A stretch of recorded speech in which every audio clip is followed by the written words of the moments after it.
I'm here at the Navy's indoor ocean at Carderock. This is the biggest wave pool in the world, and they can make all kinds of different waves so they can test, scale ships, and make them better before they actually go out on the open ocean. I came in and I'd seen some pictures, but I just walked in here, and it's insane. Because they say indoor ocean, but like, it's exactly what it is. The water even looks ocean colored. You know, it doesn't look like a swimming pool. This looks like an ocean. It looks like a test facility. It is huge.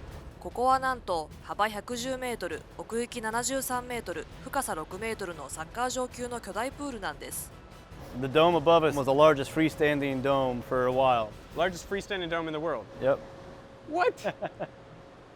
このプールでは壁に取り付けた巨大なパドルを動かして好きな形と大きさの波を作れるんです。We have 216 individual wave makers. We can make waves from negative 45 degrees up to 135 degrees, which is kind of coming right back at it. We are now behind the big paddles that make the waves. These 216 paddles are programmed to move in incredibly well choreographed ways so that they can produce reproducible, perfect size, perfect frequency waves that go across the entire pool. You can see these air bellows that are what's making the angular motion. That vertical piece is the force transducer. The other force transducer is right up on the top.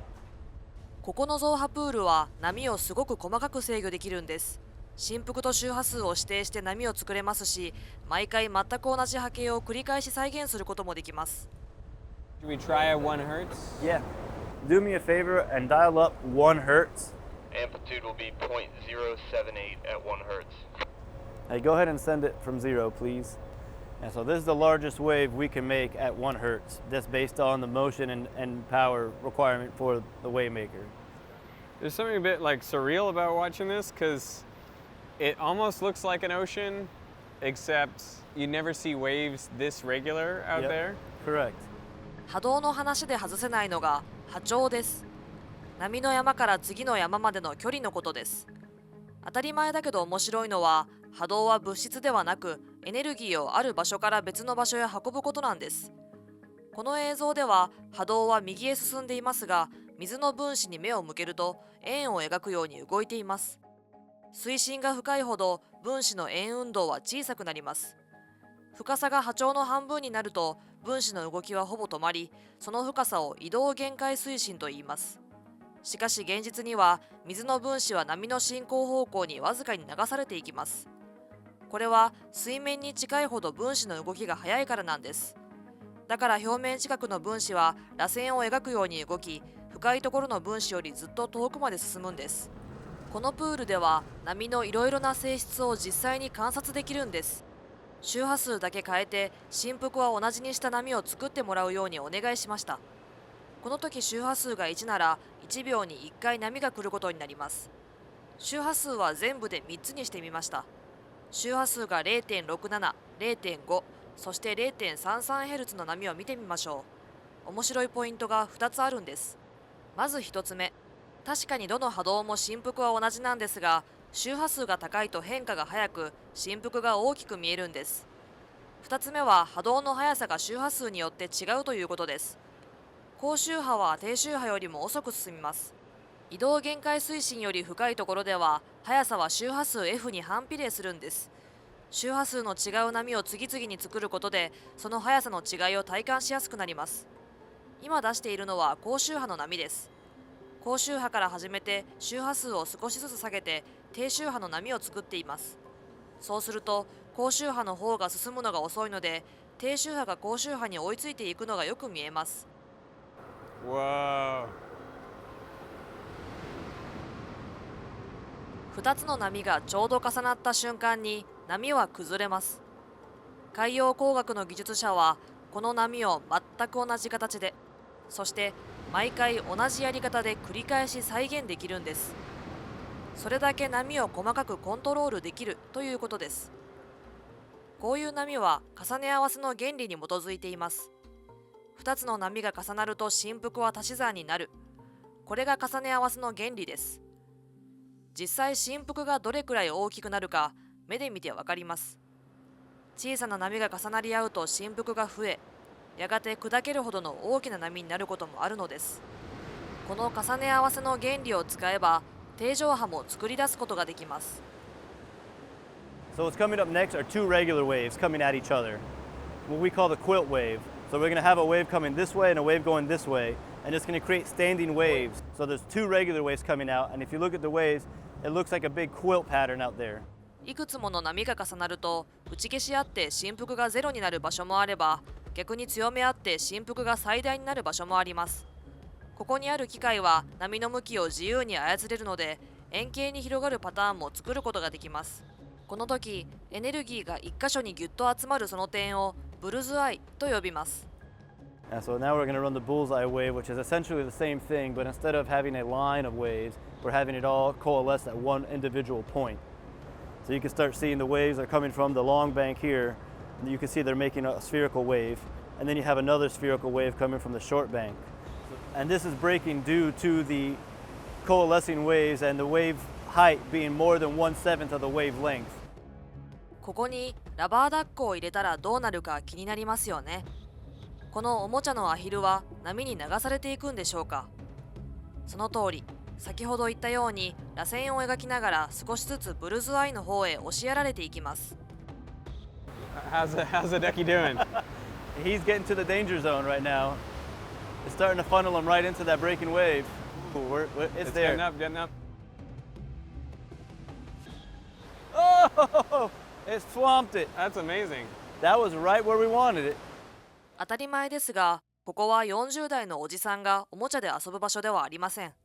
理想的な波を作るところでもないんです。海軍の艦艇が実際の海で遭遇するような波を小規模で再現する施設です。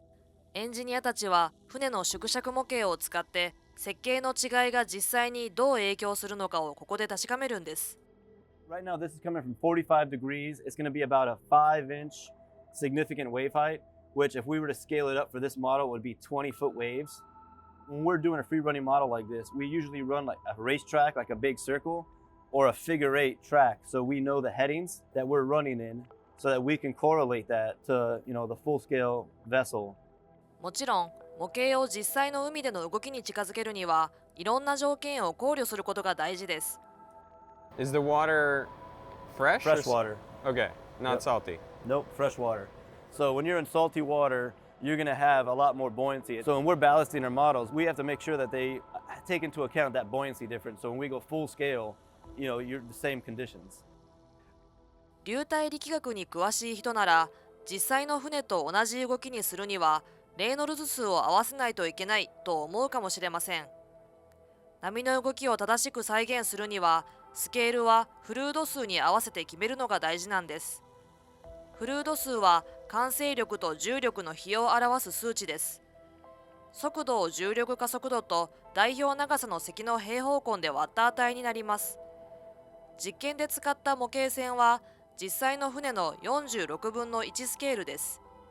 だから実際の船の速度のルート46分の1で走らせれば正確なデータが取れるんです。フルード数を合わせるには46分の1スケールの模型をルート46分の1の速度、つまり 6.8 倍遅く走らせれば実際の船と同じような動きが再現できます。フルード数で大事なのは模型と波のスケールを揃えれば外洋にある船と同じ力学がそのまま成り立つのです。ここで泳いでみたくなりますが、もちろん許可は下りずヨットに乗ることになりました。ところでここってどこなんでしょう。It's pretty smooth sailing out here right now. Yep, no waves while we're out here. So, I'm assuming no one's ever been out here in waves? Nope, that's one of the no-nos they don't want us to do. I guess it's a risk thing, so. This place seems like like a massive playground, kind of. It kind of is for engineers like us, where we kind of dork out on the science and what we're doing here. It's a huge volume. Like I guess I never understood how deep 20 feet was until they emptied it to put in the new wave makers. It's a large volume just taken up by this water. So as we come by, these are our sensors right here. We have a big array here. These are ultrasonic sensors, and that's how we measure wave height and period and direction in the basin.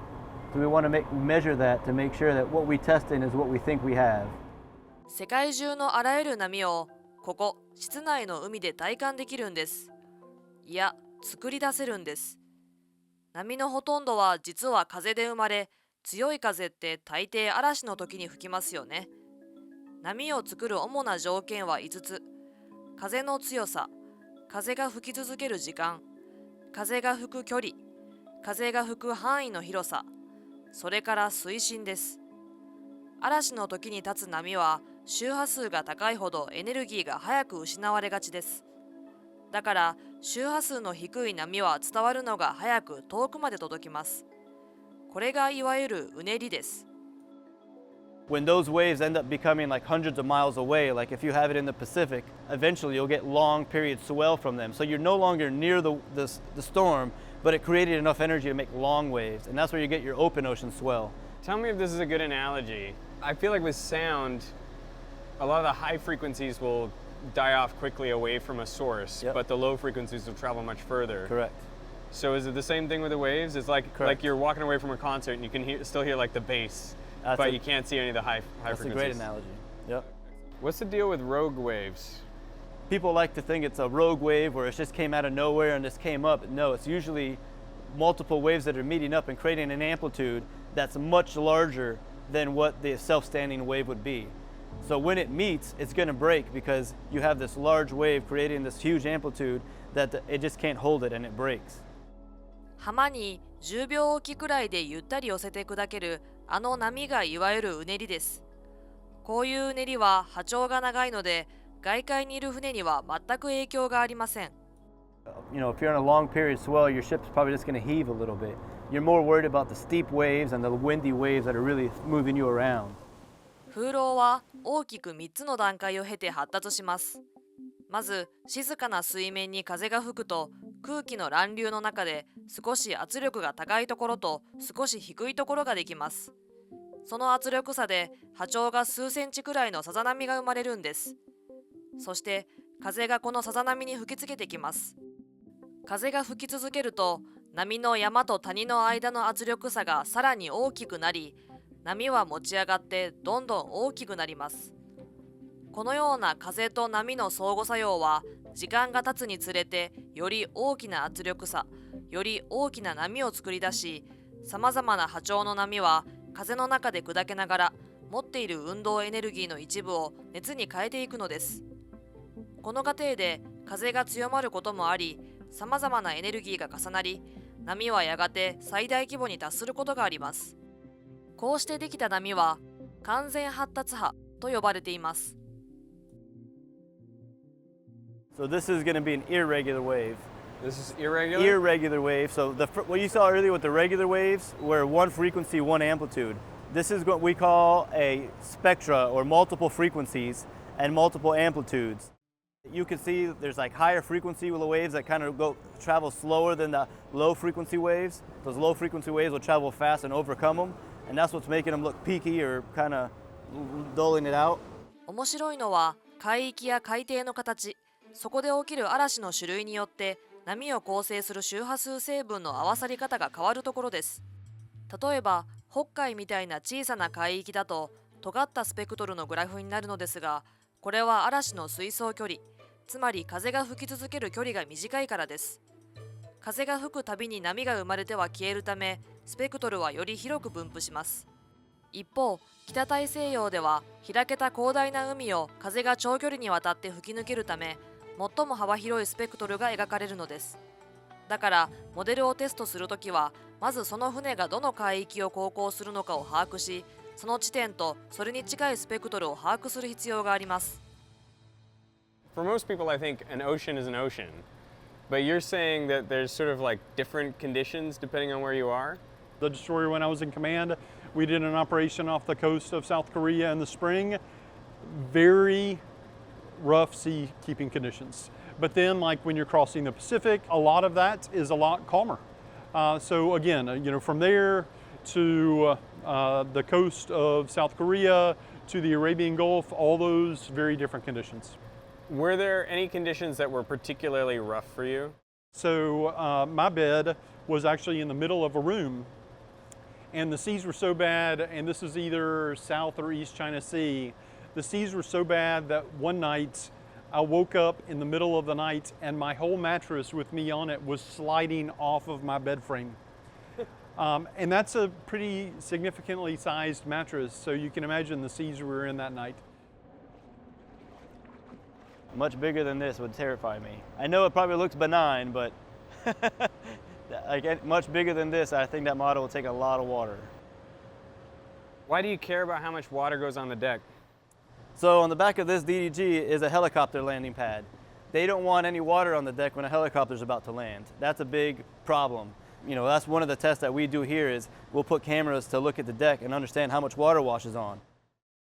ここで使う模型はとても高価なので、気軽にテストできる小さなラジコンボートを用意しました。Yeah, I wouldn't be happy on that boat. A lot of people would be getting seasick. Whoa! Whoa, no! Is it gone? It's gone! No, it's right there. It came Boom. up. It's upside down.